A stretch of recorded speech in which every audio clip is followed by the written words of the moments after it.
যাচ্ছে।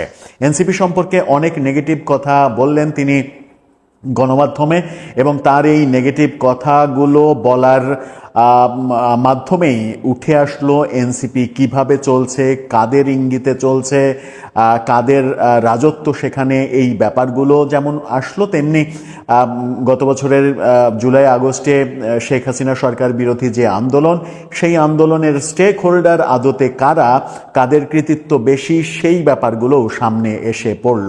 আমার মনে হয় যে মাহিন সরকারের যে বয়ান গণমাধ্যমে, বিভিন্ন গণমাধ্যমে এখন যে সকল কথা তিনি বলতে শুরু করেছেন, সেই সকল কথার পয়েন্ট আরও বাড়বে, এতে করে এনসিপি প্রচণ্ড বিপদে পড়বে।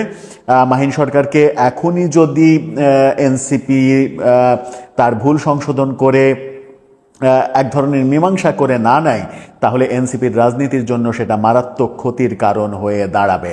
কি বলছেন এখন মাহিন সরকার, কি অবস্থা এনসিপির?